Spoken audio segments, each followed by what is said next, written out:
очиж бас өвсгөлийн нэлээд хэдэн байгууллагуудын өсөлтээр нь бас л Бурхны шний тайлбар, ёс суртахуун, төвлөрөл, бясалгал гэсэн хичээлүүд орж байгаад ирлээ. Энэ 7 хоног за дэлхийн буддизм гэдэг хичээл маань үргэлжлээд за нэг хичээлд л орчоо. Өнөөдөр дэлхийн буддизм гэдэг хичээл орчоод тэгээд 4 дахь 5 дахь хоёрт бол энэ 10 хар нүгэлгээд хичээл орох. Тэгэл энэ удаагийн сургалт маань баг өндөрлөх болоо да. За тий. За тэгээд хичээл эхлэхээ бүгдээрээ уншлага, итгэл бодуулдаг, цайлан шүүд өргөн сэтгэлийг боддог. Та тэрийг эцгээдэ. Бурхан ном хаврын чуулганд. Би гэгээр л хүртлээдэг маа.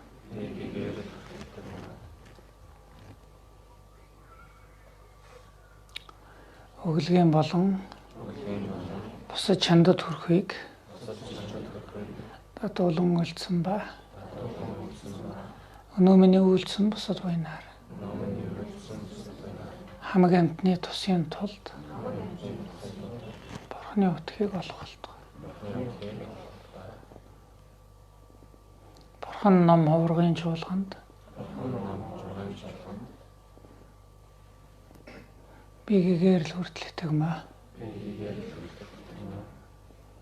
Өглөгийн болон бусад чандад хүрэхийг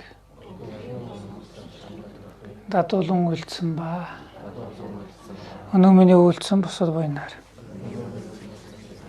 хамаг амтны тусын тулд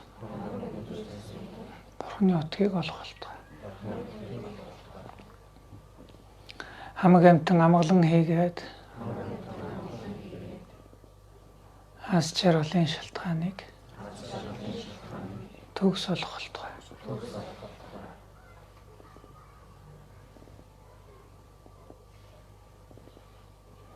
Хамаг амтан зовлон хийгээд зовлонгийн шалтгаанаас игнэгт хагацах болтугай. Хамаг амтан зовлонгүй хас жаргалаас хизээдүүл хагацах болтугай. Хамаг амтан ойрд шунах, холд уурлах, аль алнаас нь ингээд тэгс сэтгэлээр орших болтугай.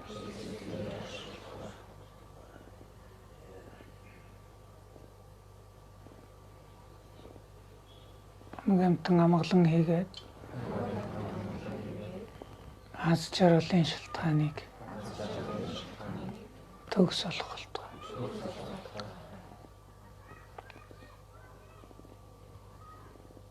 Хамаг амтан зовлон хийгээд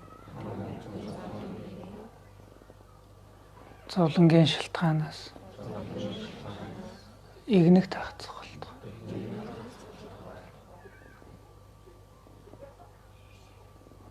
Хамаг амтан зовлонгүй хас жаргалаас хизээдүүл хагацах болтугай. Хамаг амтан ойрд шунах, хол уурлах, аль алнаас нь ингээд тэгс сэтгэлээр орших болтугай.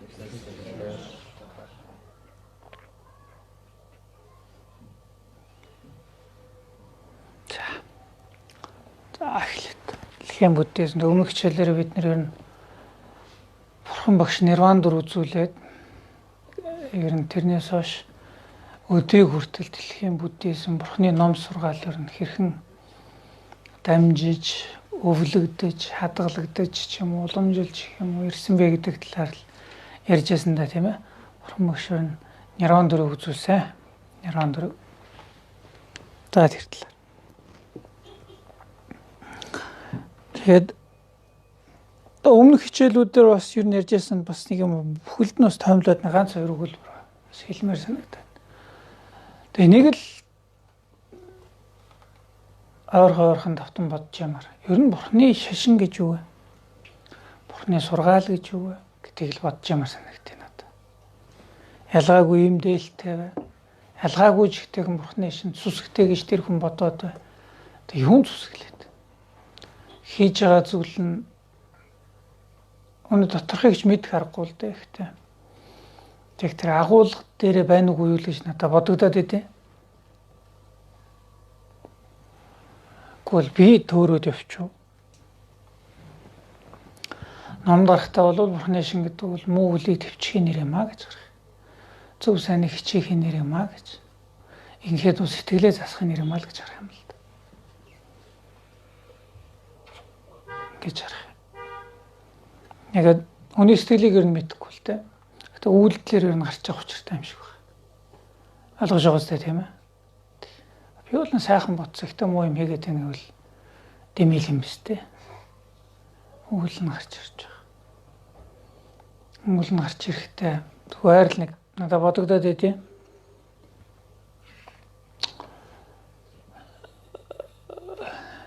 Хормоггүй байвал өөртөө. Би мундаг болчиход би өөрөө хормоггүйгээд ярьж байгаа хэрэг биш л дээ. Тэгвэл бид нар дор бүрнээ дотроо бодоход зүгээр л одоо юу гэдэг юм. Нэг ном уншлаа гэж бодоход л ингэж бодогдохоор байд. Энэ номны агуулгыг би бодноо л гэж бодвол зүгээр санагдав. Лам ном уншлаа шүү дээ тийм ээ. Ла гэл агуулгыг бодохгүй бол миний бодлоор энэ тийм хэрэг байх уу гэж бодох юм аа. Алгаж байгаа зү тийм ээ. Утгын жолохгүй тэгэл нэг чанга дуугаар уншчихаар бүх юм сайхан болчихно гэвэл номын айдастай гэж байна гэх тийм аа. Номын айдастай гэж байна л гэдэг. Тэгээ муухай үгийг утгын жолохгүй ч гэсэн амандаа хэлээд байх сайн биш юм биз дээ. Тэрнтэй ижилэн бурхны эрхэмдээ сургаалыг амандаа өгүүлэх төдий ч гэсэн сайн л юм шиг. Гэхдээ цаана утхан бодвол зүгээр өстэй. Гэж л бодох. Буян хийж гинэ гэж бодоход тэрний цаад агуулгыг нь бодож ивэл надаа нэг. Яг тэр нь хүн тустай хувь нь хэр байна нэгт. Яг эндээс миний сэтгэлийг өөрчилж байгаа хувь нь хэр байна гэж бодогдмоор. Наны ялангуяа лам хуур хүмүүс бол тэгээд энэ амжиргаа маань ямар байна? Буруу амжиргаа болохыг л буруу таван амжиргааг л тодорхой гарах юм л да. Лам хуур хөнгөлтгөр бүх хүмүүс л байдаг байх л да. Эцсийн үндэ цаанаа нэг амжиргаагаа залгая гэсэн бодол надад байна уу? Өөрөг байхаж байж л таарах болоод тэргээ ихтэй бас нэг хянуур болгоомжлолтой баймаар. Одоо илүү агуулга, илүү жинхэнэ, илүү гэсэн тийм санаа харагдахтай биш. Тийм ээ? Чанга дуурахтай болно. Яг агуулга миний зүрх сэтгэл зөв тийшээ залж байгаа маань хэр байна гэж бодогдоод байгаа. Жишээлбэл бурханд мөргөлөө гэж бодоход бид нар зүгээр юм зурмал зураг эднэрт бол сүсгэлэл байх шиг маягт. Бурхан мэд хүндэл хэрэгтэй гэдгээ гэж би олон хэлсэн юм. Гэхдээ энэ цаана яг үлийн үр байдаг штэ гэхэд нэг итгэхгүй байна гэдгээр л жоохон тийм тохуутай санагдаад байгаа юм л да. Үлийн өрөөрөө байдаггүй юм бол энэ бурхан төгсгийгээр л бүх юм худлаа бол. Тэгэх юм бол энэ зурсан зурагч гэсэн бүр чирэггүй юм бол. Тийм бүр агуулгын тэндээ байна шүү дээ тийм үлийн үр гэдэг. Ёс суртахуун гэдэг. Муу юмыг төвчих гэдэг. Зөв сайн үлийг хичээнэ гэдэг. Энэ л хамгийн үнэн зөв гэсэн итгэл. Тэрний зүгээр бэлэгдэд зурж байгаа байдал нь суурга байдаг санаж юу байдаг санаж юм гарч ирэх нь шүү дээ. Тэрний цаад яг сэтгэлийг хөдлөж байгаа тэр итгэл үнэмшил нь бол зөв сайн итгэл үнэмшил. Инэрл нэгүсэл. За инэрл нэгүсэл гэдэг нь зүгээр нэг инэрл нэгүсэл гэдэг нэг тэгж боддог биш юмар санагдав надад. Ингээл хамаг амтанда сайханда хэлэх сайхан гэдэг. Тэгсэн атлаа ерөөсөө яг тийм ээ. Буруу юм дуулдаад ах юм. Лам хунгар нэг лам хүн хэллээ. Тэр одоо лам хүн биш л дээ. Тэр ярианаас нь хүнд нэг туслах димээ их туслах димээ гэж хэлсэн гинэ. Яа тэгэхээр үүлийг нь үрчт юм а гэсэн гинэ. Хорвоо тийм байхгүй. Бурхны номонд нэг нэгнийхөө үүлийг үүрнэ гэж ёстой байхгүй гэдэг. Үүл гэдэг маань бүр яаж наалдаад яагаад ийгээд ч гэсэн нарийнаас нарийн яг тэр үйлцсэн хүндэл очих. Ойлгож байна тийм ээ. Хизээж шамшаагдахгүй, хизээж холигдохгүй, хизээж солигдохгүй, хизээж мартагдахгүй. Зүйл бол тэр үүлийн хариуцлага юм аа л гэдэг. Гандан дэгшлийн эдээс гаргасан цаг тооны бичиг гэдэг дээр л нэг зурхаач хин гинэ гандан дэгшлийн эдийн зурхаач. Цогтбаатар гинэ.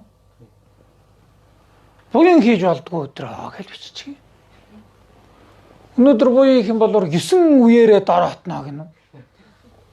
Гэхдээ би энэ ихтэй яагаад өдийг хүртэл юм бичээд байгааг чин бас нэг хамаагүй газар бол яг Монголын бурхан шний дугандан нэгшлээдэд нэрийг нь бариад буян хийвэл тэр нүгэл хилэнс болдог өдөр их юм бол бодмөрийн зэрэгтэй шууд харшилж байгаа. Бодмөрийн зэрэг дээр үйл хизээж хуурахгүй, солигдохгүй, шамшаагдахгүй, өөрчлөгдөхгүй. Тэгнэ гэсэн үг шүү дээ. Тэгэхээр ч одоо тэр өдөр буян хийхээр нүгэл болчих тийм бол үйл холигдож, солигдож, шамшаагдаж өстой замаа алдаж байгаа хэрэг мөн болж байгаа шүү дээ. Гачин та нар бодоод үзтээ. Тийм сонин өдөр тэр өдөр буян хийхээр дөр нүгэл болчихдог өдөр гэж. Юу яриад байгаа юм? Буян хийхээр нүгэл болчдөг өдөр бай тийм бол яана нүгэл хийхээр буян болчдөг өдөр байвал хідүүлээс тэ бужигнол надад гэдэг тэр өдөр болж. Баст бужигнолохгүй шүү дээ. Холиохгүй юу нэрээ. Тэ буян хийхээр нүгэл болчтой юм бол нүгэл хийхээр буян өдөр нүгэл хийхдээ буян болохтой аль хүнд нүгэл нь аль сайн буян болж таа. Өөр полимотлоод явчих юм биш үү?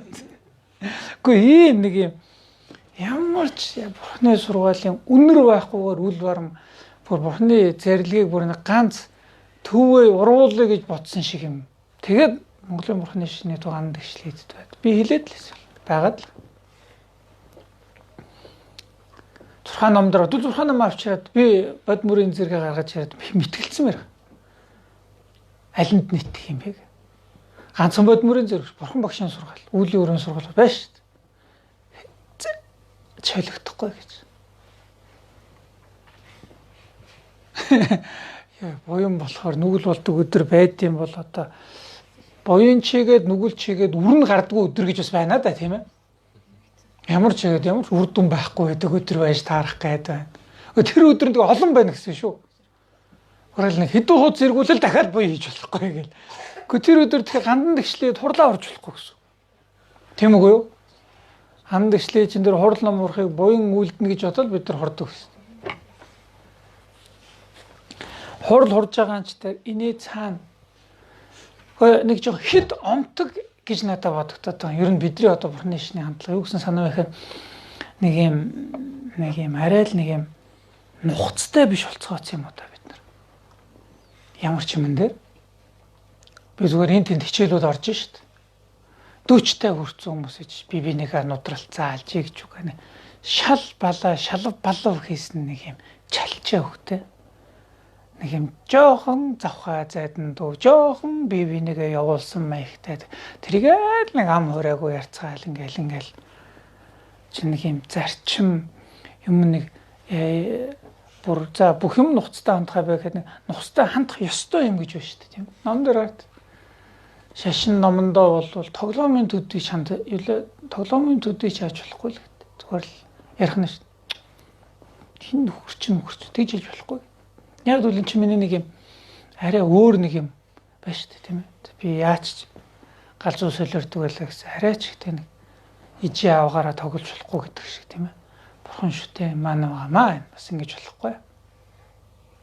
Гэдэг шиг за яг энэ санаа нь юун дээр яваад байх юм бол нөгөө л хурал ном хурлаач гэсэн тэгэл сайхан адстед нь байгаа да яг ингээ суучлаа гэдээ ярих байдаг байхгүй. Их байд. Сайхан хурал ном орж байна да. За сайхан залбираад хараа сууж яа да гэж барыг тэргээр тэгэл суухтуудыг биш л дээ.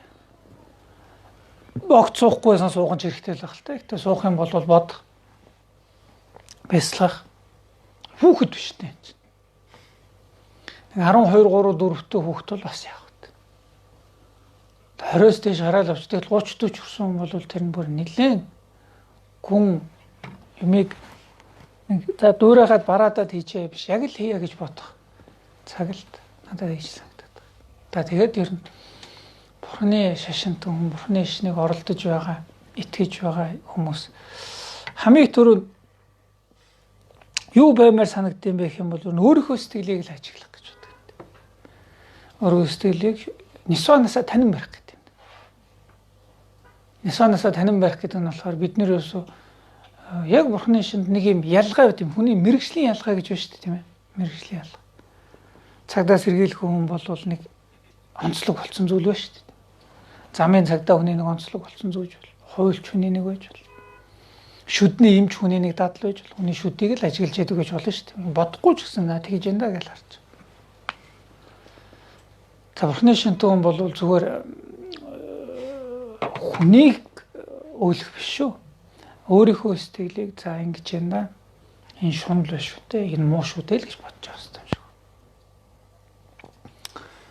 За амин хуу ачаа үзэл надад төрж энэ энэ муу шүү дээ гэж бодох. Атаа төрж энэ энэ муу шүү дээ гэж бодох. Бодох. Тэрийг бүр хорчин гэвэл бас чадахгүй байх юм шүү дээ. Гэхдээ эхний ээлжиндээ л хадгалаад нисооносоо танин барих. Ангилах тийм ээ. Энэ буруу, энэ ер нь нэг тийм олигтой юм бишээ гэж бодох байдал. Ялгаан тэр юм. Түүнээс одоо үед бол яа хүн болгонд луур байгаа шүү дээ. Яа тийм ингэж байгаа үстэй тийм ээ. Тэг жоон олон байгаа үстэй. Яг Бурхны шинтэн бол өөрийг хорцсон гэж өөрийгөө хэлэхгүй л дээ. Уурвал гэхдээ нисооносаа гэж мэдэх хэрэгтэй. Нисоонос гэдэг бол гэгэрлийн хамгийн доторхоо гэж. Шунал бол нисооносын доторхоо гэж бодох хэрэгтэй. Байгаа юм чинь тийм ээ. Тэрийг яаж жүнглөө гоёлоо бодлаа гэд нэмэргүй юм л ямар ч гоё нэр зүүж болно шүү дээ тийм ээ. Би тийм юмны төлөө сайн сайхны төлөө магадгүй юм л да. Гэтэл эцсийн үндэ нисооносаа л гэж л харж л байвал. Гэхдээ амар биш л дээ тийм. Амар бол биш. Нисооносыг хорих дийлэх ялан дийлнэ гэдэг бол амар хийдэг ажил биш. Гэхдээ нэг дэмэдэ гэж хамгийн гол нь өөр дээр ихтэй. Өөр дээр гэж утгадаг.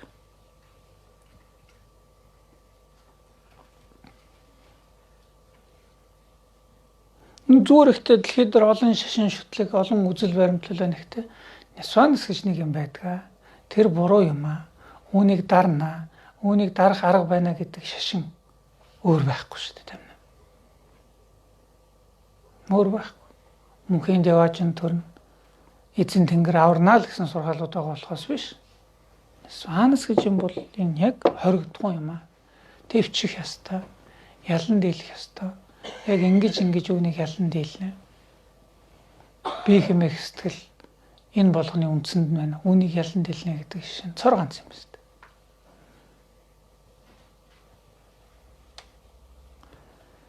За тэгээд Бурхан багш нирван дэрэг үзүүлснээс хойш одоо бид нар жишээлбэл ингээд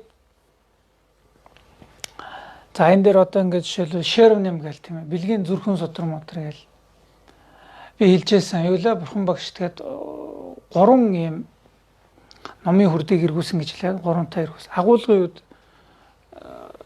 тийм ижил төстэй тийм 3 багц номсон гэх юм уу гондолд үгүйсэн 3 номын хүрд гэж байна. Гондол гэдэг ном. Гондол гэж ном байт юм байна л. Гондол гэдэг тааллын тайлбар гэдэг. Тааллын тайлбар гэдэг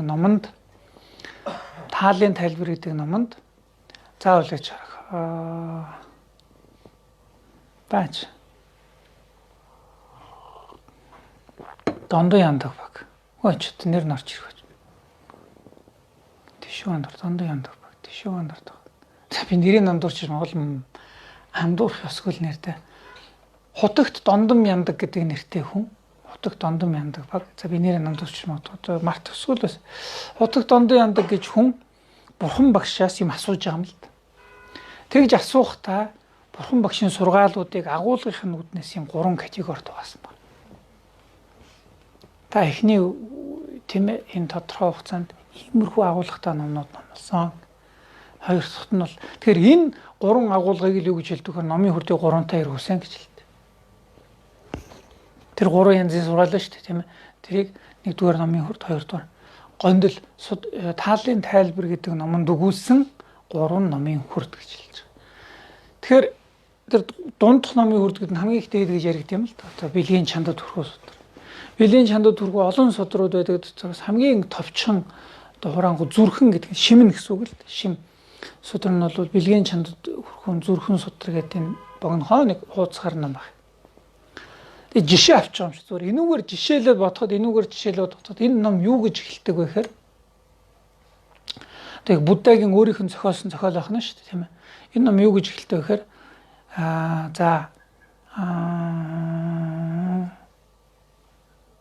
юу гэдэг вэ? Энэтхгийн хэлнэ гэж эхэлдэг. Энэтхгийн хэлнэ тийм нэртэй. Энэтхээр санскрит нэр нь гарах нь шүү дээ. За Монголын хэлнэ тийм нэртэй. Гол төвдийн хэлнэ тийм нэртэй судар гэж эхэлдэг байх ингэж хэл. Санжээдэн жанчуусын бат хамжаалаа. Бурхан хийгээд бодис одоо нугуудаар мөргөё гэж. Нэр нь гарлаа шүү дээ тийм ээ. Бурхан хийгээд бодис одоо нугуудаар мөргөё гэж нэг. Тэгээд араас нь энэ бол ганцхан энэ судар биш нь бурхан багшийн дийлэнх одоо ганжуур гэж ярьж байгаа. Ганжуур гэдэг нь бурхан багш айлдсан судрууд байна шүү дээ. Ганжуурын судрууд бүгдээр ингэж эхэлдэг юм л да. Яг энэтхгийн хэлнэ гэдэг нь гараад Монголын хэлнэ, төвдийн хэлнэ, тэгээд утагт манчардор мөргөөч гэдэг юм уу. Санжаа бурхан хийгээд бодис одоо нугуудаар мөргөөмөч гэдэг юм уу тийм ээ. Нэг юм уу. Тэгээд араас нь ийн хэмээн намайг сонсгоо тэр нэгэн цагт бурхан багш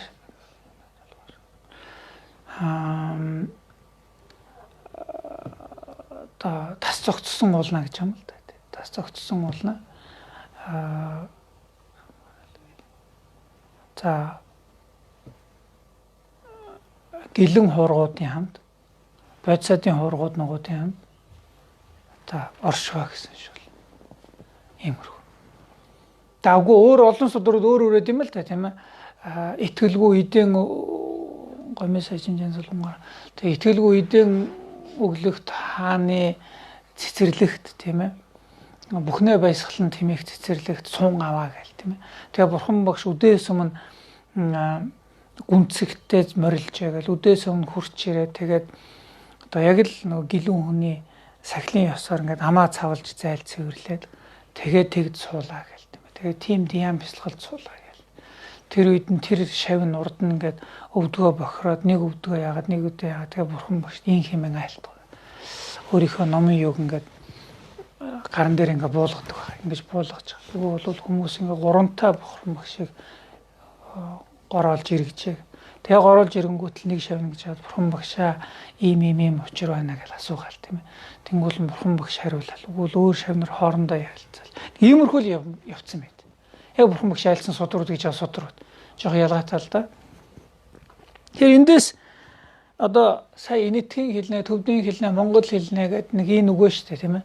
Тэгээд бурхан хийгээд бодисод оногуудаар мөргөө гэл нэг энэ гарч байгаа. Энэ үг бол ерөөсөө нэмэлт тэр бурхан багш айлтгууд байгаагүй. Тийм ээ. Энэ юу гэхээр энэ бол орчуулагчийн үг гэж хэлдэг. Орчуулагч. Санскрит хэлнээс төвд хэл нь буулах үедээ, санскрит төвд хэлнээс монгол хэл нь буулах үедээ орчуулагч нар нэмсэн гэдэг. Орчуулагч нар энэтхгийн хэлнээ тийм нэртэй, төвдийн хэлнээ тийм нэртэй. Тэгээд тухайн орчуулгыг одоо гүйцэд барцад саадгүйгээр би энэ орчуулгыг гүйцээх болтгоо. Энэ номоо би нэг орчуулаад дуусгамсан барцасаад үл гараасаа гэсэн ийм сойрхол талбайд бурхан хийгээд бодисод оногуудаар мөргөө гэсэн мөргөлийн үгэл. За энэ мөргөлийн үгийг жүрчиг буюу орчуулгын мөргөл гэж хэлдэг. Орчуулгын мөргөл. Яг орчуулгын мөргөл нь бас нөгөө талаасаа яг юунд мөргөснөөсөө харгалзаад тухайн номыгоо ямар аймаг савын ном бэ гэдгийг бас давхар илэрхийлдэг гэж хэлдэг. Ойлгож байна тийм ээ? Тамжи чамбала чанцалаа бүхнийг айлтгч бүхнийг одоо мэдгч дор мөргөө гэх юм бол аадч ийм аймаг савын ном юм байна. Орчуулгын мөргөлөөс нараад наад уншиж байгаа мэдэх мэй. Тэгээд ийн хэмээн намайг сонсгоо тэр нэгэн цагт гэж хэлж ш тийм ээ. За энэ юунаас эхэлж байгаа юм бэ гэм бол энийг ленжид буюу хүүрнэл өгүүлэл гэж хэлдэг. Хүүрнэл өгүүлэл гэж. Хүүрнэл өгүүлэл. За энэ хэний үг юм бэ гэх юм бол Анандын үг гэж хэлдэг. Ананд. За тэгэхээр эндээс л яаж юм л да нөгөө бурхан багшийг таалалд өгсөд удаагүй байхад бурхан багш өөрийгөө шашнаад захиж орхисон нэр нь хэм бэлээ оцрон ч юм гэрлийг сахигч гэсэн нэртэй том дайсны дарсны үрийг олсон юу тийм шид байгаа юм да бурхан багшин шиг. Маха Касьяпа. Тэр бол тэгээд бурхан багшийн хамгийн мундаг тэр 500 бандтайг зарлан дуудаж 500 бандаа нөөцтийнхөө тэр хамгийн одоо номын тэр хувцсыг дэвсэж хагаад тэр номын хувцсан дээр нь Маха Касьяпа өөрөө сууж байгаа. Тэгээ анан сууж байгаа гэх мэт. Тэгээд юу гэж яасан бэ гэхээр тэр номыг одоо энэ чуулганыг бол яг түүх үйл явдал гэж хэлдэг. Бурхны шнийг гайдуу буюу зарлиг хураасан чуулган гэж хэлдэг. Зарлиг хураасан чуулган. Хүмүүс таалдагс удааг баг. Тэгээд тэр чуулган дээр голж анан тэргүүтээ тэр 3 хүн голж бурхан багшийн бүх зарлигийг хураасан гэдэг юм. Хураасан гэдэг нь бол одоо сууж байгаа л хин хэл одоо Маха Касьяпа ийн хэмээн намайг сонсгоо тэр нэгэн цагт гэж хэлж байгаа. Энийг одоо нэг англи маглаас хүмүүс янз бүрээр орчуулвал уул нь ийн хэмээн намайг сонсгоо тэр нэгэн цагт гэдэг нь бол айгүй зүг орчуулга л да. Энийг бас буруу байна гэж хэлээ бол биш л гэдэг. Ийн хэмээн одоо намайг ингэж сонсох үед гэсэн үг байхгүй юу? Намайг ингэж сонсох. Энэ номыг намайг сонсох үед гэж. Энэ номыг намайг сонсох үед бурхан багш тийм ээ ийм газар байсан юм аа. Та бурхан багшийн дэргэд энэ шавнар байсан юм аа. Тоочж байгаа байхгүй юу? Нөгөө 500 бандаа зүйл бурхан багш нэрэн дөрөг үзүүлсэн юм. Тэр хамгийн угааш та намайг сонсох бурхан багш тэр газар морилж исэн тэр цаг шүү. Та нар санаж гэнэ үү гэсэн санаа байхгүй юу? Тэгэхэд тэр байсан энэ ууган шавнар байсан шүү. Тэр бурхан багш өглөө яагаад тэгээ урчээрээ тэгэхэд ингээд өмнө нь хэн бохор цуужаад ингэж асуусан юм аа. Тэрэнд нь ингэж хариулсан юм аа. Ингээд явчихж байгаа юм л. За энэ бол ленжид. За энийг хэн нээсэн бэ хэм бол сүүлдэн тэр зарлиг хураасан шавнар нэмсэн юм аа гэдэг. Нэмсэн юм аа. Нэг юмрх. Тэгээд юу лээ? Ийн хэмээн намайг сонсгоо тэр нэгэн цагт гэдгийн тэр үг болгоно бол цаанаа нарийн утгатай гэдэг. Жишээлбэл намайг сонсох тэр нэгэн цагт гэдэг бол энэ номын утгыг би одоо сонсох, санах, бяцлах гур байдгаас би бол нэг айхтар санж мэдсэн зүйл алга, бяцлахж дадуулсан зүйл алга. Би сонссон төдий гэж хэлж байгаа маа гэж. Энэ бол жоохон дорд газрыг барих гэж байгаа юм л да. Би бол зүгээр сонссноо л та нарт хэлж байна. Тэр нэгэн цагт гэдэг нэг цаг болгон сонсоод байт юм биш. Тэр цагт л одоо сонсдог. Бурхан ном ховор гэдгийг үзүүлж гих мэтлэн олон агуулгууд гараад идэв. За тэгээд анхны зарлиг хурангуй болжээ. Ер нь зөвхөн бурхан багшийн яг бурханы ном болвол бурхан багш ном айлдсан хэлэн нь бол хүмүүс бодоод байдгийн Пали хэлийг бурхан багш ном айлдсан хэлээ гэж. Пали хэлж биш гэдэг. Одоо эртний нийтгийн хэл бол Пали хэл, самгаарт хэл гэдэг хоёр яригдах юм л да. Пали хэл, самгаарт хэл. Пали бол одоо өмнөдийн уламжлалт буддизм буюу Шри-Ланк, Бирм, Тайланд, Камбож, Лаос эдгээр тоо буддизм биш үү тийм ээ. Энэ буддизмын гол судалгааны хэл нь бол Пали хэл гэдэг. Пали хэл. Хойд нийтгийн буддизм, их хөлгөний бурхны шин буюу Хятад, Япон, Солонгос хэл энэ хойшоогоо дэлгэрсэн буддизм биш тийм ээ. Эний гол суурь хэл нь бол санскрит хэл гэж хэлдэг. Санскрит хэл. Ерөнхийдөө бол баг хөлгөний гол хэл нь Пали хэл. Тэгээ хүмүүс ихтэй ярихдаа Пали хэлийг бол яг бурхан багшийн өрийн сургаал номоо айлдсан хэлээ. Гэх мэт тийм биш гэдэг. Ер нь эрдэмтүүд бол Палич биш, санскритч биш гэдэг. Палич хэл биш. Яг бурхан багшийн номоо айлдаж байсан тэр хэл нь бол өөр хэлээ гэж хэлдэг. Одоо үеийн судлаач тэгж үздэг байна шүү дээ. Аль хэл биш ээ. Гэхдээ аль хэл нь Палич хэлтэй ойролцоо, санскрит хэлтэй ойролцоо хэл байсан гэж хэлдэг. Аль нь ойролцоо байсан. За гэхдээ Пали, санскрит бол хоорондоо бол айгүй ойролцоо хэл. Маш ижлэхэн. Одоо ер нь нэг нь мэддэг хүн бол нөгөөт нь ойлгоод явчихна л гэдэг. Ойлгоо явшин. Пали хэл нь бол арай л хялбар хэл гэдэг. Хялбар гэдэг нь одоо 4 метр нь бол арай игэл гэж хэлдэг. Иглийн хэл байхгүй юу? Пали хэл. Иглийн хэл гэж хэлдэг. Санскрит хэлэд нь л болж байгаа язгууртны хэл гэж хэлдэг. Язгууртны хэл. Тэгэхэд анхандаа ингээд ард түмэнд явж байгаа дараа нь яг тэр нөгөө сэтгэлгээний төвшөндөө онолчид эднэр гараад ирэхээр дандаа санскрит хэлний төвшөндөө мэтгэлцээ хийсэн гэж хэлдэг. Санскрит хэлэнд бол их хөлгөн хадгалагдаж байдаг. Бага хөлгөний сургаал нь бол Пали хэл дээр маягтай юм шиг байна. За нэг юмруу. Тэгээд бурхан багшаас хойш бараг 200-300 орчим жилийн турш бол бурхан багшийн ном судар үсгэн бугаагүй. Би яг бурханы шин талаас хэлж байгаа биш үү? Шашин судлал талаас. Орчин үеийн одоо эрдэмтүүд үзэхтэй бурхан багшийн сургаал бол манай эртний өмнөх 200 он хүртэл 300 он хүртэл 200 жилийн турш өсгөнд буусан баримт алдахгүй байна л гэж хэлээд байгаа. За буусан байсан ч гэж магадгүй гэхдээ ер нь тэгж үздэг. Энийг яагаад өсгөнд буугаа юм бэ гэхээр тэр үсэг бичиг байгаагүй гэхээр үгүй гэдэг үсэг бичиг байсан гэдэг. Тэг яагаад буугаагүй гэдэг дээр нэг иймэрхүү тайлбар хийх юм да. Бурхан багшийн шавнар төвлөрөл бясалгал дандаа архтууд гэж ярьж байгаа юм л да. Дандаа өндөр түвшний бясалгалд хүрсэн. Тэр өндөр түвшний бясалгалд хүрсэн хүмүүс ч юм мартах умартах гэж байдаггүй. Мартаж умартах гэж байхгүй. Тийм бол өсөнд босох шаардлага байгаагүй. Та нар бодолд одоо тэгээд 84,000 зүйл тийм ээ. Монгол хэлэнд буусан тэр Ганжуурын 108 бот тэр бүгдээрингийн ерөөсө 3 хүн цээжээрээ уншаал хураасан баш таарч байгаа юм л да. Намайг ингэж сонсгоо энэ байсан ингээд бүтэн уншчих нь шүү дээ. 40 удаа үргэлжилсэн номын хураалт гэмээр 2-3 сар үргэлжилсэн номын анх дугаар чуулган гэдэг. Тэр орнд уншаал өглөө уншаал нөгөө за тиймээ. Гол нь бол энийг нэг хоорондоо яг энэ мөн үү гэхээр яг инэ гэж л тохирсон юм л да. Тохирохч байхдаа яг зөрчсөн байна. Яг ананд уншаал би яг ингэж сонссон ийм үгчлэн байсан яг ийм байна. Яг үгээрээ байна. Олоосо бурхан багш энэ бэлэг баримтын судар эднэр бол дандаа анандад даатгсан маягтай байдаг л та. Одоо 32 бүлэг ном байлаа. Хамгийн сүүлийн бүлэг нь бол Дадвин Лев буюу одоо загсан судар гэдэг юм л да. Загсан бүлэг. Тэр захиас нь бол дандаа гунгаууд бол чи энийг цаашаа дамжуулаарай. Чи баг өөр яач болно зүгээр энэ бэлэг баримтын судрын нэг ч үгийг чи мартаж болохгүй гэж хэлсэн л дээ. Тиймэрхүү маягтай. Тэгээ ер нь энэ цээжлэх уламжил ой тогтоолт эдгээр бол бурхны шинж хөндөр байсан л гэдэг. Тэгэхээр юун дээр бол та нар Википедиас харсан ч болно 1960 хэд онд хамгийн сүүлийн Бирмд тийм ээ Бирмд Мянмар гэдэг лөө Бирмд бурхны шишинтнуудын 6 дугаар чуулган гэдэг одоо яг тэр чуулганы үргэлжил хийж байгаа маягтай нэрвсэн юм шиг байна л да бурхны шинэ чуулган тэр бол тэрэн дээр Бирмийн нэг лам одоо пали хэл дээр ганжуур буюу бурхан багшийн төр зохиолууд бүгдээрийн цээж уншлаа гэж. Энэ бол мангар их гэж байна. Томгоох ном л да. Тэр бүгдээрийн цээж уншсан л. Бүгдээрийн цээж уншсан. Баримт нь юм л да. Тэгж уншсан. Википедиа дээр байсан санагч. Тэгж унсан гэж байдیں۔ Одоо хүртэл Мямар эднэрт бурхан багшийн бүх сургаалыг цээжээр уншдаг лам маннар яригдаад байд. Тийм байсан болохоор одоо үед л юм байгаа юм чинь тэр үед бол тэр бүр архтуудын иргэн гэж ярьж шүү дээ. Архтуудын иргэн. Та бүр мундаг байсан тодорхой л да. За бурхны шинэ түүхийг ярих би өөрөө дахиад нэг хичээл орох шаардлагатай болчих гэдэг. За би энэ зүгээр сонирхуулаад нэг ярьчих. Нэг ингэдэм.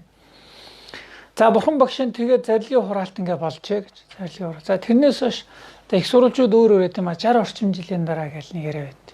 2 дугаар чуулган болсон. 100 гаруй жилийн дараа 3 дугаар чуулган болсон гэл. Та нэг юмрхүү. Тэр орчим байт юм да. Би одоо яг нэг бүрчлэн он тооллын санахгүй байна. 3 дугаар чуулган байна уу 4 дугаар чуулган болвол нөгөө алдартай Ашокан чинь тэр чуулганыг хуралд болсон. За Ашоканы үед хүртэл өсөн буугааг байна. Ашоканы дараанаас эхлээд ер нь өсөн бууж гисэн юм байна.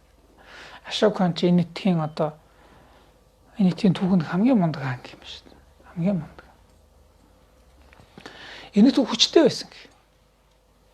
Хүчтэй байсан. Одоо жишээлбэл бид нар мэдэндээ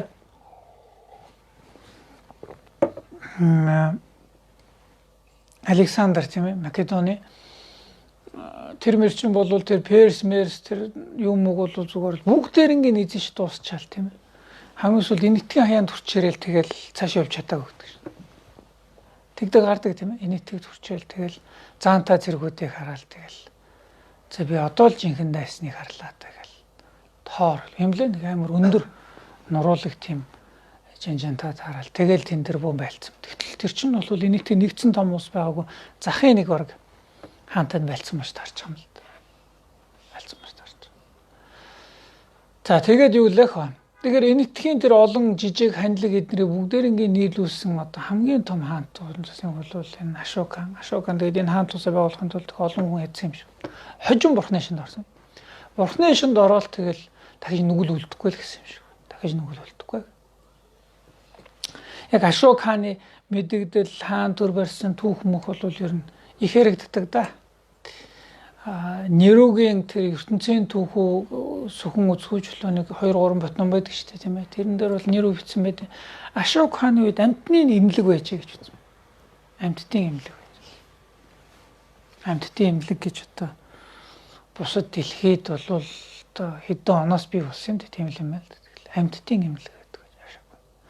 Ашок хааны тэр багны бичээсүүд гэдэг байгаа юм л да. Тэрэн дээр сонио юмнууд байдаг юм л да. Өөрөө бурхны шинтэн хатлаа шашин болгоныг одоо хүндэлдэг байсан л юм бэл. Одоо жишээл бид нар бол монголчууд л одоо шашнуудыг хооронд нь тийм ээ алагчаалгүй яадаг мад гэж яриад байдаг шүү дээ. Монголчууд зохиоцсон юм шиг. Ашоканы тэр бичигдэр маш тодорхой байдаг байхгүй. Тэр ведийн ч байна уу, юу ч байна уу, хэрвээ тэр шашны л байх юм бол татвараас чөлөөлнө. Зан зуурын бүх зардлыг нь юунаас гаргана маргана гэдээ байх юм бэл. Яригдсан ба би яриулах дэлгэнгүй гаргаад ирж болохоор юмнууд байд. За эндээс эхлээд гэхдээ зүгээр Ашок хаанаас эхлээд бурхны шин болвол их газрын инэтгээс сальж эхэлсэн. Инэтг дотор л дэлгэрээд байсан юм шиг. Яг инэтгээс цааш дэлгэрч одоо аль нь бол Ашокын элчсүүд гэж юм л да. Эсвэл Перс хүртэл дэлгэрсэн. Бармаш Перс л. За хойшоогоо та бүхэн мэднэ дээ. Одоо Афган тэр Хазара гэдэг газар байна шүү дээ тийм ээ. Тэр мөр бол тэр чигтээ бурхан шинтээс. Би одоо өөрөө Узбект нэг жил хагас Узбекийн тэр том үндэсний музейг ороход нэг том танхим тэр чигтээ бурхтууд ухаад гаргаад ирсэн. Зүгээр л овоолцсон. Нэрийг ч мэдгүй сонирхогчгүй тэгэл хайцсан байлаа л да. Тэгэл Киргиз хойшоо ингээл бүр нэлээд хойшоо болтол байгаа юм дэрс бурхны шинэ. Айгуу том сургуулиуд хачи орон гэж гард юм. Хожим бурхны шин хүчтэй дэлгэрсэн. Хачи орон гэж байна. Хойшоо тэгж дэлгэрсэн ба баруун тишгээ Перс. За наашаа хорооны замыг дагаад наашаа орж ирсэн гэдэг шүү дээ тийм ээ. Хүннүү. За хүннүүгүй дэлгэрсэн ямар байдیں۔ За уугар юм бол гарцаагүй байсан юм л да. Манай эртний 5 6 дугаар зуунаас эхлээд Монголд бурхны шин байсан маш тодорхой баримтууд бол илбэг болоод эхэлдэг. Юу нэ? Манай эртний 5 6 дугаар зуунуудад Монголд одоо буддийн сүм хэд суврах төр байсан нь бол маш тодорхой болчихдог. Маш тодорхой болоод эхэлдэг. За яг тэгээд тустай. Тэгвэл бурхны шингэд бурхны хаанчлал гээл улс дотор улс барьж байгаа юм шиг юм ярьдгүй л дээ. За мөн улс нь ингээл яагаад хүүхэд ингээл 10 настай байх, 9 настай байхад нь баатарчууд болоод тийм ээ 10 таад нь пианерт төсөөлөл гэдэг шиг 9-д нь гинэн сангаар авахул 11-д нь гиссэн юм байхгүй. Төрөөл төртөөгөө байж л байх юм. Гэгэрх гэдэг бол хувь хүний өөрийн сэтгэлийн асуудал гэж юм л ойлгож байгаа шүү дээ тийм ээ. Хүний сэтгэлийн өөрийн асуудал. Тэгэхгүй бол энэ итгэл үнэмшил алга байна гэж яллах юм бурхны шинд байгаагүй. Нэрнгээсээ шүү. Бурхны шинд итгэхгүй байлаа гэд түүнийг яллах маллах юм бол үнэхээр байхгүй. Хүмүүс ном дээр гараад ингээл бурхны шинтэн биш вэ гутлал баргээл буруу номт ингээл алчиж байгаа юм шиг юм гараад байна шүү дээ. Энэ бол цэвэр шашинлууд арьсан дайралт. Үнэхээр яг бол 1800-аад оны тэр их бурхны шинтэй багтал Швед мэвэдээс гаралтай цуглаан муглаан гэлэнмаа нарын нийслэл хүрээнд ирж ил байсан юм л да. Ягаад ч юу байх юм. Юм тараагаал байдаг л байсан мó. Ямар тэр нэг юм байх. Тэр чтэй л одоо ингэж гарт юм. Дотлоо бол бидний түүхэн Дашчон бэлгэд буддийн гүн хааны сургууль бид нар одоо тэг түүхийг мэдэх сонсч байсан. Буддийн гүн хааны Дашчон бэлгэд сургуульд нэг их ном бас сайн хүн байсан гэж. Дотлоо балдан гэд нэрлэдэг. Нэр нь одоо энэ төгсөгчдийн нэрэн дотор байдаг байхгүй. Тэгээд тэр хүн бурхны шинтэн биш болсон юм гэлээ яриад. Нэг өдөр багштай очив. За би ер нь бодлоо ер нь биш юм байна гэдэг. Багш нь заалзаа л гэсэн. За тэгвэл одоо чи энд юугаа их вэ? Оо за гэж яваад гэсэн. Түүнээс барьцгаа наатгаа торлогд морлог. Тэ Остой тийм байхгүй юмч буддизм танаа төшин зүгээр мэтгэлцэн хийдэг тийм ээ. Дээрээсээ бурхан багшийн үеэс эхлээ зүгээр мэтгэлцдэг үзэл баримтал өөр байна гэдэг маань их амар асуудал биш шүү дээ тийм ээ. Тэр 100% бурханы шинтэй тэр газар сургуульдынх нь нэлээд том оюутан би болоо цаа гэж авсан гэдэг. Тэд иргэн зүйлд нь онсоор их олон юм хийсэн гэл яриад. Тэр дэж ярьдаг. Онсоор их олон юм хийсэн гэл. Усанд явдаг өхөр бүтээсэн гэл тийм үл. Өхөр ихэр одоо юм өхрийн шир дотор нь ягаад ус яадаг хэр нэг юм өгөр шиг юмтай юм шиг байна тийм ээ. Тэгэл өөрөө очиод тэгэл усаа уучаад хүрээд ирдэг байсан гэл. Жон гитрүүлэг байгаа л бах л та тийм ээ. Одоо үед баг л робоконор тийм юм ихэд бэрх байх чинь.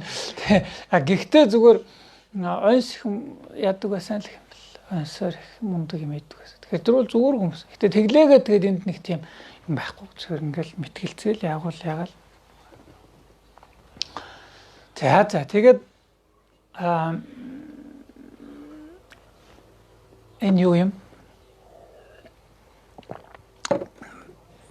Энэ уулын түүхэн дээр ярьдаг ихтэй сонирхолтой хэлчих. Бурхны шин ингээд ингээл түгээл дэлхийг нийтийг эзэгнэл яан маань гэж шарг үзэхгүй бурхны шин ер нь юм болгон цагтаа их юм сте цаг хугацаатай. Мөнх бус. Юм болгон мөнх. Бурхны шин үзэхтэй бурхны шин мөнх усаг үзчихтэй. За ойролцоогоор 50000 орчим жил оршино гэдэг. 50000 жилийн дараа бурхны шин нэрийн төдийч байхгүй болно гэдэг. Тэгж харах л. Тэгээ инээгч зүйл биш л дээ. Гэтэ ном дээр тэгж харах л. За энэ 50000 жил дотроос сүүлийн 500 жил нь бол нэр төдий 500 жил гэдэг. Нэр төдий. Бурхны шин нэг тэмдэг төдий байна л гэж. Тэмдэг төдий байна гэхээр бас нэг тайз майзны тийм ээ жүжигчний хувцс ч юм уу. Нэг суургын төр байж тийм үү яа тийм ээ. Тэгэл нэг хүн нэг ингэдэг гэсэн ингээл нэг дээл мэлтэй нэг юм цан хэнгэрэг цохиж үзүүлдэг ч юм уу иймэрхүү боллоос агуулга байхгүй болно л гэж. Сүүлийн 500 жил. Тэгэхээр яг агуулга байх хугацаа нь бол 4500 жил. 4500. Одоо 2500 орчим өнгөрч байгаа юм уу тийм ээ. Тэгэхээр бас болоогүй гэсэн нэг бодлоо. Тэгэхээр 2000 жил орчим байна. Гэхдээ зүгээр бурхан багшаа тэр 4500 жилийг нь 1500-1500-1500-аар нь бол 3 хэсэгт байна. 1500-1500-1500 4500 болчихно шүү дээ тийм ээ. За эхний 1500-г нь болохоор үрийн эрен гэж хэлдэг. Үрийн эрен гэж. Эхний 1500. Дараагийн 1500 нь болохоор суртгаалын эрен гэж хэлдэг. Дараагийн 1500 нь болохоор дэнэт сум гэж.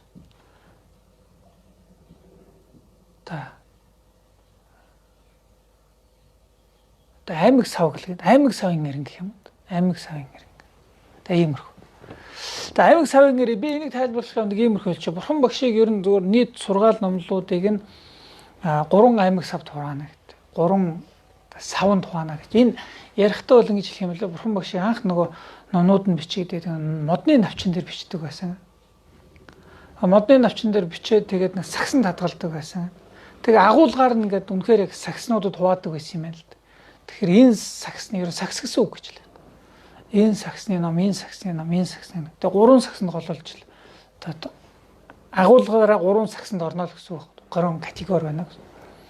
За нэгдүгээр нь бол Намхтгалын аймаг гэж хэлдэг байна. Намхтгалын аймаг гэж. Намхтгалын аймаг. Намхтгалын аймаг гэдэг нь болохоор бурхан багшийн суртахууны одоо сургаалуудыг бол Намхтгалын аймаг саваа гэж хэлдэг. Аймаг сав гэхээр тэгэхээр номыг нь хэлдэг байна шүү дээ. Номыг нь өгүүлэгч номыг нь хэлдэг. Намхтгалын аймаг сав. За хоёр дахь нь болохоор судрын аймаг сав гэдэг бол бурхан багшийн одоо голж бясалгал динэнзэн гэж хэлж байна. Диян бясалгал буюу одоо бясалгалын техник арга зүй голж харуулсан номнуудыг бол судрын аймаг саваа гэж хэлдэг. За өөрт нь бол элтийн аймаг сав. Элтийн аймаг сав бол гол нь одоо тэмдэг зүйчлэл категори өөрөлдөл философи бурхны шний бурхан багшийн ер нь одоо философийн сургаалуудыг нь одоо номлуудыг нь бол элтийн аймаг сав ингэж үздэг. Тэгээд энэ гурыг бол гурван аймаг сав гэдэг нь бол өгүүлэн үлдэгч буюу тэр сургаалыг нь хэлээд байгаа юм. Энэ сургаалыг нь үзээд судлаад цаад хүн төрх эрдэм байж тээ тийм ээ. Тэр эрдмийг нь бол гурван суртгаал гэж хэлээд. Гурван суртгаал гэж хэлээ. Суртгаал гэж орчвол лавжаа. Суралцхан гэх юм уу нь бол гурван суралцхан гэж хэлэх юм уу? Бараг тийм. Тэрийг үзээд сурах. Тэгэхээр бол Номготголын аймаг савыг үзэж судлаад тэр хүнд ямар эрдэм төрөх ёстой гэх юм бол ёс суртахууны эрдэм төрөх ёстой. Ёс суртахууны эрдэм. За цүлтэмжийн лавжаа гэж хэлдэг. Цүлтэн гэдэг нь яг орчуулах юм бол гарцаагүй ёс суртахуун гэсэн. Ёс суртахуун гэдэг маань өөрөө бараг цүлтэм гэдэг төрөний мачсан орчуулга. Цүлтэмжийн лавжаа гэдгийг, цүлтэмжийн лаваа гэдгийг л яг махчуулж орчуулахад бол ёс суртахууны сургаал, ёс суртахуун гэдэг маань нөгөө саяны лава гэдэг үг юм л да. За тиймэрхүү. Ёс суртахуун. Ёс суртахуун гэдэг үг манаас зохиогч зүг байгаа сте тийм ээ. Хаанаас зохиогдсон бэхээр тэр л байхгүй. Одоо бид нар жишээлбэл тийн ялгал мал гэдэг үг сте тийм Монгол хэл зүүн тийн ялгал гэ. Тэгээ цэвэр орчуулга өгнөд. Нам е гэдэг үгийг тийн ялгал гэж тэр чигт авчиж байгаа. Цүлтэмжийн лавжаа гэдгийг одоо жоохон товчлоод ёс суртахуун гэл. Суртахуун гэл тийм үү. За тэгэхээр Номготголын аймаг сав судрыг судлаа тэр хүн төрөх ёстой эрдмийг бол ёс суртахууны эрдэм төрөх ёстой. Диан бяцлаглалын номыг сураад мэдээж ирэх ойлгомжтой тийм ээ. Диан бяцлаглал, дэнгэн зинжин лавжаа би диан бяцлаглалыг эрдэм төрөх. Элтийн аймаг сав буюу философиг голж сураад ямар эрдэм төрөх юм гэхээр мэдлэг төрөх ёстой гэж. Шервжин лава буюу мэдлэгийн суртахуун төрөх ёстой. Мэдлэгийн суртахуун. Билгүүний суртахуун төрөх ёстой. Тэгээ суртахуун гэдэг нь бурхны шин 3 байна. Ёс суртахуун, диан суртахуун тийм ээ. Үлээ билгүүн суртахуун гэ 3 байна л. Суртахуун гэдэг нь одоо суралцах зүйл гэсэн үг шүү дээ болно. За тийм. Тэгээд бурхан багшаас хойш тэр цаг хугацаа ингээд 1500 3 хуваалаа гэж ш тийм. Эхнийх нь бол үрийн гэрэн гэж. За үрийн гэрэн гэдэг нь болохоор нэг юм байт юм. Бурханы шашинд ороод эхний 500 жил ахна ш. Эхний 1500 жил. Энэ юу гэсэн санаа вэ гэхээр Бурханы шинд ороод Бурханы шишний одоо яг тэр номыг одоо хэрэгжүүлээд одоо нэлээд тэр замаар замнаж байгаа хүмүүс байна шүү дээ тийм ээ. Тэгээ дийлэнх нь ерөөсөө үрийг олчно л гэж хэлж байгаа. Үрийг олно гэдэг нь үр дүн гарна гэсэн. Үр дүн гарна гэдэг бол өндөр түвшний онлын мэдлгүүдийг олчно гэсэн. За энэ юу хэлээд байгаа юм бэ гэхээр Бурханы шинд ийм 4 үр гэж байт юм л да. 4 үр. Бурханы номыг бясалгаад хийгээд ойлгоод үр гарч байгаа 4 гэж. Хийгээд гарч байгаа үр гэ 4 үр. Хамгийн ихний үр нь юу юм бэ гэхээр үргэлжлэн орохын үр гархаа гэж хэлдэг. Жүн шиг мөн бистэй тийм ээ жүн шиг. Та Бурханы шин сонсох санахыг хийсээр гад бяцлагыг хийсээр гад хамгийн их түр үргэлжлэн орохын үр дүрх хэрэгтэй байна. Үргэлжлэн орохын үр дүрсний дараа за үргэлжлэн орохын үр дүрнүүд шууд хутагт болох юм. Хутагт буюу үнэн гүзнэ л гэсэн үг. Үнэн гүзнэ гэж хэлдэг. Үнэн гүзнэ. Жинхэнэ үнэ бидний үзэж байгаа үнэн бол харьцангуй үнэ. Жиг үнэн биш ээ. Яг жинхэнэ үнийг харах юм бол үн дүрнэ. За хоёр дахь нь болохоор үргэлжлэн орохын үр дорно гэж. Гэхдээ биш ээ. Гэдрэг буцахын үр. Эхнийх нь үгэлээ үргэлжлэн орох. Дараа нь гэдрэг буцахын. Дараа нь гэдрэг эс буцахын үр гэж хэлдэг. За яг хэлчихэд энэ сонир байж магадгүй. Бидний нөгөө нисванас гэж яриад байна шүү дээ нисванас. Нисванасгийн дотор нь 2 бат. Олдмол нисванас, хамт төрсөн нисванас гэж.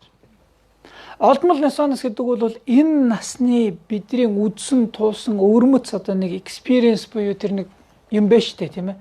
Тэрэнд суурлаад үүссэн нисванасыг өгд юм бэ гэхээр олдмол нисванас гэж. Ойлгож байгаа үстэй тийм ээ. Энэ хүн одоо юу гэдэг би жоохон онгор байлаа гэж намайг онгор гэсээр онгор гэдэг үгэнд амар дургу би болцсон байж болно шүү тийм ээ. Тэр онгор гэдэг үгэнд ууралдаг уурын маань бол олдмол нисванас гэж байгаа тийм ээ. Тэгэхээр энэ бол харьцангуй одоо юм үндэс багтаа нисванас гэж. Үндэс нь ахар. Олдмол нисоноос бол дарагдах дараа хэлбэраа л гэж. Хамт төрсөн нисоноос гэдэг бол тэр хүний тийм ээ үндэс угсаа хүүс нас арсны өнгө гэдрээс үл харгалзаад бүх амьтанд түгээмэл байх ёстой. Ийм нисоносыг өгдөг. Ижил байдаг нисоносыг өгдөг гэхээр хамт төрсөн нисоноос. Бүр адуусан амьтан гэсэн ба суур нисоносуд гэсэн. Танасыг байглаасаа байж. За энэ бол бэрх гэж юм. Энэ яагаад бэрх вэ гэх юм бол энэ тэргүүл шүү цагаас эхлээд хөгжсөн нисоноос. Төрөл тутамдаа бид үргэлжлэл хөгжүүлээд байдаг. Энэ насны нэг нисоноос байж болно шүү дээ. Би юу гэдэг юм ба би тэр байна гэдэг нэг өнгөрдөг юм байж болно шүү дээ. Би юу гэдэг юм би гавьяат жүжигч ингээл өнгөрдөг. Энэ бол энэ насанд л олдоод дараагийн төрөлдөө байхгүй тийм нисоноос амархан. Тэгэхээр тэр гэдрэг үргэлжлэн орохын үрд яаж хүрдэг вэ гэх юм бол нөгөө нисоносын дотор нь хуваагаад олдмол хамт төрсөн гэдгийн нэг хэсэг буюу олдмол нисоносыг л огт байхгүй дарж чадах юм бол бид нэр эхний үрийг олдож байгаа. Тэр гэдрэг бүсгэн үрийг оллоо. Олж байна тий. За тэрний дараа одоо ямар нисоноос үлдсэн? Хамт төрсөн нисоноос. Хамт төрсөн нисоносыг хүсэл ертөнцийн нисоноос за хамгаалма дээд ертөнцийн нисоноос хоёр баачдаг байна. Хүсэл ертөнцийн нисоноос жоохон бүдүүн. Бидний нөгөө гой үнэр гой ямт гэл 5 м рүү шунж байгаа шунлаа шүү дээ. Энийг бүдүүн нисоноос гэдэг байна. Бүдүүн нисоноос. Бүдүүн нисоноос ямагт нарийн нисоноосоос дарахад арай хэлбэр байдаг. Нарийн нисоноос гэх юм бол бүр нарийн тийм сэтгэлгээний төвшний нисоноосууд гэдэг юм л та. Нэг юм ойлгож байна үү? Ядаргаатай нисоноос. Тийм. Тэр бол бүр нарийн гэж юм л да. Бүр нарийн. Одоо өнгө одоо яг юм биш л өөр нисоноос гэж хэлээ. Тэр ч л Дианы амар амгалан шундаг нисоноосууд гэж юм. Дианы амар амгаланд нэрхээ шунчдаг нисоноос. Энэ бол жоо хорхоо бэрх юм шүү. Тэгэхээр нисоноосыг хамт төрсөн нисоноос буюу нэг дарагддаггүй бидэртэй ингээл ухт байж гэдэг нисоноосыг дотор нь хүсэл ертөнцийн нисоноос, дээд ертөнцийн нисоноос гэж хоёр багаад хүсэл ертөнцийн нисоносын та 3-2-ыг нь дарчих юм бол хүсэл ертөнцийн нисоноос байна шүү дээ. Нөгөө гой үнэр хамт 5 м шунжаа нисоносын 3-2-ыг нь дарж ярих юм бол юу гэдэг вэ гэхээр гэдрэг буцахын үрийг оллоо гэж. Гэдрэг нэгэнтээ буцсан. Хүсэл ертөнцийн нисоноосыг бүрэн дарчих юм бол энийг гэдэг вэ? Гэдрэг үл буцахын үрийг олно. Гэдрэг үл буцахын үрийг олно гэдэг маань гэдрэг үл буцахын үрийг олцсон гэдэг нь хүсэл ертөнцийн нисоноосыг дарчиж байгаа. Тэгвэл татгалцчихж байгаа. Тэгээ хүсэл ертөнцийн өнгө мөнгө нээтрээс татгалцчихж байгаа болохоор энээс хойш хүсэл ертөнцид одоо дахиж төрөхгүй гэдэг. Төрүүл хаан төрдөг. 1-р Дианы орно, 2-р Дианы орно, 3-р Дианы орно гэдэг дэшэл төрнө гэж. За тэгээд үлдсэн дээд ертөнцийн нисоноосыг үзэж тарчих юм бол эс суралцах гэж. Дайсны дарсны үрийг оллоо гэж юм. Дайсны дарсны үрийг оллоо. Тэгээд 4 үр байдаг байна шүү дээ тийм ээ. За энэ жигуутартай юм яриад байна да. Үргэлжлэн суралцахын үр, гэдрэг буцахын үр, гэдрэг эс буцахын үр, дайсны дарсны 4 үр байдаг. Тэгээд эхний 1500 жилийг үрийн иргэн гэж яагаад нэрлэдэггээр бурхны шинд орсон хүмүүс яаж игээд энэ 4 үрийн аль нэгийг олно л гэдэг. Хэл бурхнаар орж. Үрийг олно гэдэг нь мундаг л да их өндөрт орж. Тэгээд тэр 1500 жилийгээ дотор нь 500 503 байдаг. Эхний 500 жил нь бол дайсны дарсны үрийн иргэн гэж. Дайсны дарсны үрийн оронгоор ерөөсөө бурхан багшийн шавнар бол бараг л 100% бүгдээрээ энэ насан дээр дайсны дарсны үрийг олчиж байгаа. Бурхан багшийн шавнар бол бараг л дийлэнх шүү. Бараг л дийлэх нь энэ насан дээр гэгэрлэг олчиж байгаа. Нисоноосыг дарчиж байгаа. 500 жил үргэлжилсэн гэж байна л да. 100% магадaltaй биш л дээ. Гэхдээ бурхан багш анх номыг номсоноос хойш 500 жилийн турш бурханы шашин мундаг байна л гэсэн үг тийм ээ. Тэр багш нар нь мундаг байна гэсэн юм. Дандаа гэгэрсэн багш нь гэгэрүүл яваад байсан юм. Нэрнгээсээ гэгэрэл амархан гэгэрч нөхөл байдаг. Одоо юм мөн дээр гардаг шин. Үлгэрийн далай дээр гардаг шин. Алтан эрдэнэт нэр төвөөний хөлөөр идэртэй шмэл. Тэгэл гэгэрчиж байгаа. Тэгэл гэгэрч. Би дараа нас ярина нэг ижлэх юм. Тэгэл гийг амархан зөвхөлтгүүгээр гэгэрчээд. Ер нь уулаас тэр үед гэгэрт амархан байсан гэдэг. Одоо сахин тэр үед гэгэрхээс хүнд юм шиг байна. Тийж хардсан гарт. Тэгээд За тэгээд тэрнээс хойш дараагийн 500 жил 500-аас 1000 жилийн оронд бол дайсны дарсны архтын утгыг олох нь арай цөөрөө явчихж байгаа юм л да. Тэр болгон чадахгүй болоо. Тэгэхээр архтын утгад арай өрөхгүй ч гэсэн тэрний доотлол буюу гэдрэг эс буцахын өрөнд хүрэгчд бол олон байжээ л. За тэрнээс хойш 1000-аас 1500 жилийн хооронд бол тэрэнд ч хүрэх хүн цөөрөд ирэх юм байна. За ихтэй ер нь бол үргэлжлэн орохын үрд хөрсөн хүмүүс олон байжээ гэдэг. За тэгээ 1500 жил дуусчихтай ер нь үрд орох юм бол цөөрөө явчлаа гэж. Үрд одоо юмны үрд дүн одоо бид нар одоо нэг юм тариад жилээ гэж бодоход өөрөө тэр тариагаа тариад үр шимийг нэг хүртнэ л гэсэн үг байхгүй. Яг пистолегээд яг өрөнд нь хүрнэ гэсэн. Тэр нь бол яг үр жимс нахтлаа. Аюутай ч гэсэн тариал нилээн дөрвөн болгочоод яваад өгнө гэсэн. Инээс хойш бол ойлгож байна үү? Нилээн тордоол тэгээ за дараа нь л гүцээ дараагийн төрөл дээр л аваа явуулна гэх. Тэгээд дараагийн 1500 жилийг нь юу гэж хэлдэг вэ гэхээр суртгаалын гэж. Яс суртгуун гэдэг энэ дээр суртгаалын 1500 жил. За энэ юу гэсэн санаа вэ гэхээр Бурхны номонд орсон хүмүүс 3 аймаг савын номыг үзээд 3 аймаг савын номыг үзсэн тэр нэг 3 суртгууны эрдэм төрөөд байсан гэсэн. 3 суртгууны эрдэм төрөөд. Тэгэхээр эхний 500 жил нь бол бэлгийн одоо бэлгүүний эрдэм төрж байсан тэр. Тэрний дараа Диан бяцлаглалын тэрний дараа ёс суртахуун буюу сахил самгаар гэж ирдэг. Тэгэхээр яг одоо бол тэр сахил самгаар байна. Миний юу гэсэн санаа вэ гэхээр ерөөсөө ер нь давхцаад идэв шүү дээ. Одоо яг ингээл Нараба, Дилаба, Мараба гэдэг энэтхийн тийм ээ. За тэрнээс өмнө болохоор Нараба, Дилаба эдгээрээс өмнө болохоор нөгөө л Наландрын хийдийн агуу төв үзлийн эрдэмтэд гарч ирж байгаа юм. Сэтгэл төдийдний мундаг эрдэмтэд гэл. Одоо яг дандаа нөгөө онлын бүтээл төрсөн хүмүүс гарч ирж байгаа. Яг хоосон чанар. Тийм ээ. Яг хоосон чанарын том сургуулиудыг байгуулаад юу гэдэг юм бэ? Лигдэн, Санжаажин гэл байдаг баханд Бута Балита гэл. Одоо шандарагч. Одоо өвчнөө тэр мундаг шандарагч хүмүүс шүү. Тэр зандраа гэрдэж гэдэг юм уу тийм ээ. Тэр яг төв үзлийн хамгийн мундаг бүтээлүүд бичигдсэн тэр үе бол юуны үе болж таарч байгаа. Бэлгийн суртахууны үе гэж дээ. Буддийн сургаалыг үзээд хамгийн дээд тэр 3 суртгаал дотор хамгийн мундаг нь бол философи нөхгүй. Тэр философи хамгийн мундаг нөхмөр тэр бэлэг бэлгүн хоосон чанарыг таньсан бэлэг бэлгүн их төржээж хоосон чанарыг таньсан бэлэг бэлгүүний чиглийн судрууд бол их бичигдсэн юм. Тэг яг ингээл пад ихэллээ 31 гэдэг шиг ийм зүйл биш шүү дээ. Ойлгож байна тийм ээ?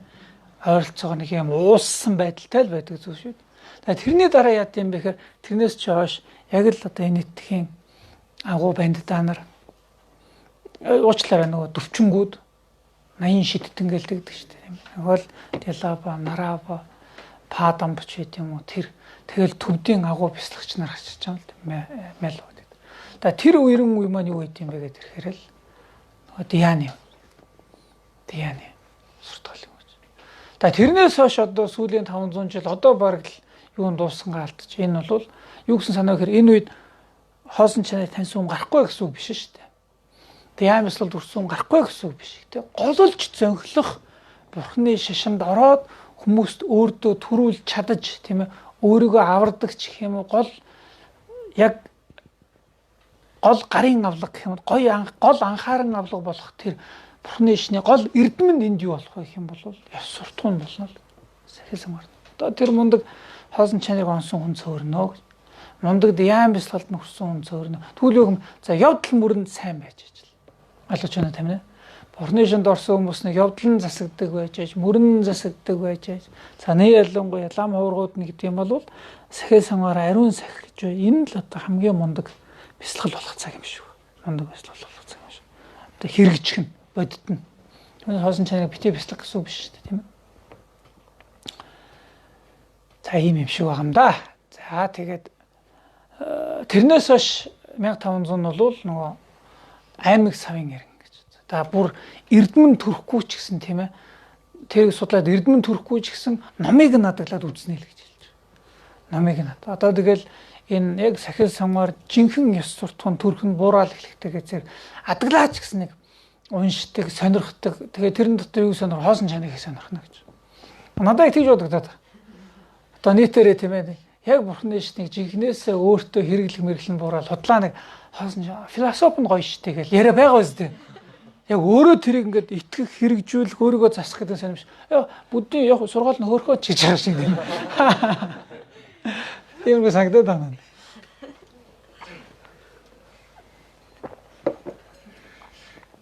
За. Тэгээ зүгээр би яг одоо таг бас номонд гардаг өгшөө сүүл биш шүү. Тэр нэг одоогийн цаг хугацаатай зүрлээд. Түүнээс ийм 1500-1590 тухайд нь бол номонд гардаг. За тэгжээ гэж хөө. Тэгээд хөө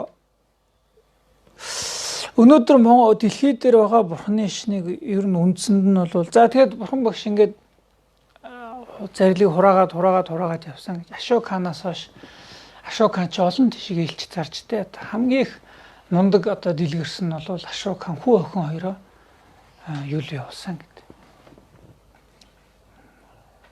Сингалийн гарал руу гэж. Арслан төв рүү явуулсан. Шри-Ланк гэдэг тийм ээ. Сингали гэж. Шри-Ланк. Бид нар Цэлон гэж хэлээд байдаг. Цэлон гэж нэг хэлдэг юм шүү. Цэлон гэдэг нь болохоор одоо юу колоничлогчдын өөрсдийнх нэр юм уу тийм ээ. Колоничлогчдын зүгээс өгсөн нэр юм шүү. Өөрсдийг бол Шри-Ланк гэдэг. Сая ахтар бөмбөг дэлбэрлээ шүү дээ тийм ээ. Шри-Ланк. За өнөөдөр дэлхий дээр байгаа хамгийн ууган бурхны шин бол Шри-Ланкийн бурхны шин гэдэг. Яг гэвэл тэрнээс өмнө дэлгэрчсэн бүх бурхны шинүүд бол тасарсан гэж юм. Тэрнээс өмнө Энэтхэг дэлгэрч байсан, Афган дэлгэрч байсан, Пакистан дэлгэрч, Узбекистан дэлгэрч байсан, Перс хүртэл дэлгэрч байсан. Торны замаар наашаа орж эдгээр тасарсан гэж. Яг тасралтгүй одоо хүртэл яг амьд үргэлжилсэн бурхны шин бол Шри-Ланкийн бурхны шин. 2200 жилийн түүхт. Ашокан өөрийнхөө хүү охин хоёрыг зарж явуулаад тэгээд анх бурхны шинийг дэлгэрүүлсэн гэдэг. Шри-Ланк бурхны шин үнэхээр мундаг газар л да. За тэгээд энэ Шри-Ланкаас эхэж дэлгэрсэн энэ бурхны шинийг одоо орчин үеийн буддизм судалж юу гэж нэрлэдэг юм бэ гэм бол өмнөдийн уламжлалт бурхны шин. За өөр нэг нэр нь бол Theravada буддизм гэж нэрлэдэг. Theravada буддизм гэж. За нэг үлдсэнийг дараагийн хичээл дээр ярив да тийх үү? Үлдсэнийг дараагийн хичээл дээр ярив. За дараагийн хичээл дээр тэгэхээр дэлхийн буддизм гэдэг хичээл жоох үргэлжилж ороод за баг дэлхийн буддизм гэдэг хичээл орох байхаа. За ингэ өндөрлөө. Баярлалаа. Энэ буйны шимээр бидний дөрөв унтраа.